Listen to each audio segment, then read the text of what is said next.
कभी सोचा है किसी ऐसी जगह के बारे में जहां जहां मानो वक्त ही ठहर गया हो? आज हम एक ऐसे ही रहस्य की तह तक जाने वाले हैं, एक ऐसे गांव की कहानी जो है तो सही पर पूरी तरह वीरान है। जरा सोचकर देखिए, एक ऐसी जगह जहां दरवाजे भी हैं, दीवारें भी हैं, घर भी हैं, पर कोई इंसान नहीं। एक गांव जो देखने में तो पूरी तरह से बसा हुआ लगता है, लेकिन असलियत में वहां कोई नहीं रहता, बिल्कुल सुनसान। जी हाँ, ये कहानी है राजस्थान के कुलधरा गांव की। एक ऐसा नाम जो आज भी अपने आप में एक बहुत बड़ी अनसुलझी पहेली बना हुआ है। लेकिन कुलधरा हमेशा से ऐसा वीरान और डरावना नहीं था। चलिए एक नजर डालते हैं इसके उस सुनहरे अतीत पर जब यहाँ रौनक हुआ करती थी। आज से करीब करीब 700 साल पहले की बात है। इसी बंजर जमीन पर पालीवाल ब्राह्मणों ने एक कमाल की सभ्यता बसाई थी।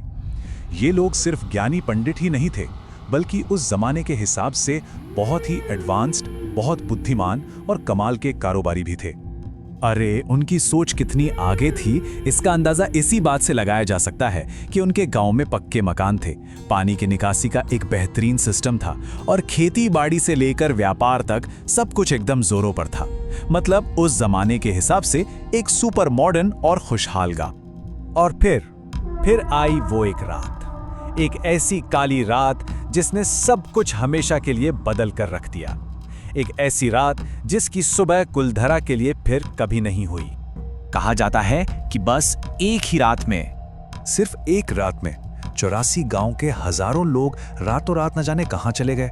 ऐसे गायब हुए जैसे वो कभी वहां बसे ही नहीं थे। और सबसे अजीब बात तो ये थी कि पीछे क्या रह गया था। न लड़ाई झगड़े का कोई निशान, न कोई लाशें, कुछ भी नहीं। बस घरों के दरवाजे खुले थे, चूल्हों में लकड़ियां आधी जल रही थी और पानी के घड़े आधे भरे हुए थे। सब कुछ ऐसा था मानो लोग किसी काम के बीच से ही उठकर चले गए हों।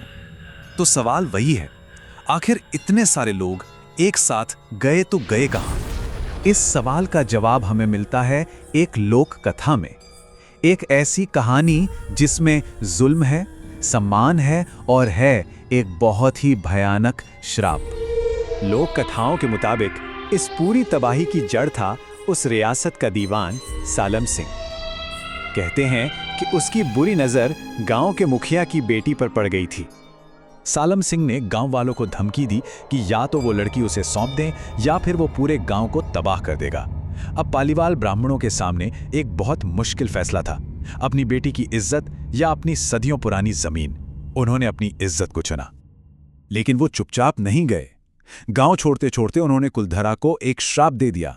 एक ऐसा श्राप जो आज तक वहां की हवाओं में गूंजता है कि जो कोई भी इस जमीन पर दोबारा बसने की जरूरत करेगा वो बर्बाद हो जाएगा। और लोग मानते हैं कि वो श्राप वो आज भी जिंदा है। चलिए देखते हैं कि आज के दौर में कुलधरा जाने वाले लोग वहां क्या महसूस करते हैं। जो लोग आज कुलधरा घूमने जाते हैं वो बड़े अजीब अजीब अनुभव बताते हैं। सोचिए, एक वीरान गली में कोई खड़ा हो और अचानक उसे बच्चों के खेलने की आवाजें आएं, या ऐसा लगे कि कोई परछाई बगल से गुजर गई। इतना ही नहीं, कई लोगों के कैमरे और लाइटें भी वहां जाकर अपने आप बंद हो जाती हैं। वहां के जो लोकल गाइड्स हैं वो भी कहते हैं कि सूरज ढलते ही यहां की हवा में एक भारीपन आ जाता है, एक अजीब सी बेचैनी होने लगती है। शायद यही वजह है कि सरकार ने भी सूर्यास्त के बाद कुलधरा में रुकने पर पाबंदी लगा रखी है। तो क्या ये सब सिर्फ एक कहानी है या फिर इन बातों में कोई सच्चाई भी है? आखिर विज्ञान इस बारे में क्या कहता है? देखिए, भारतीय पुरातत्व सर्वेक्षण यानी ASI जैसी कई बड़ी संस्थाओं ने यहां पर रिसर्च की है, लेकिन उन्हें आज तक ऐसा कोई ठोस सबूत नहीं मिला जो ये साबित कर सके कि वो हजारों लोग रातों रात कहां गए या इन पैरानॉर्मल एक्टिविटीज के पीछे की वजह क्या है। लेकिन एक सवाल है जो आज भी खड़ा होता है। अगर ये सब सिर्फ मनगढ़ंत कहानियां हैं, एक अफवाह है, तो 700 साल एक बहुत लंबा वक्त होता है। आखिर इतने सालों में कोई भी इस गांव में दोबारा बसने की हिम्मत क्यों नहीं कर पाया? कुलधरा आज भी अपने टूटे फूटे घरों और अनगिनत रहस्यों के साथ वहीं खड़ा है, एक अनसुलझी पहेली बनकर। और यह हमें सोचने पर मजबूर कर देता है कि शायद कुछ जगहें सिर्फ छोड़ी नहीं जाती, वो खुद ही किसी को अपनाती नहीं हैं।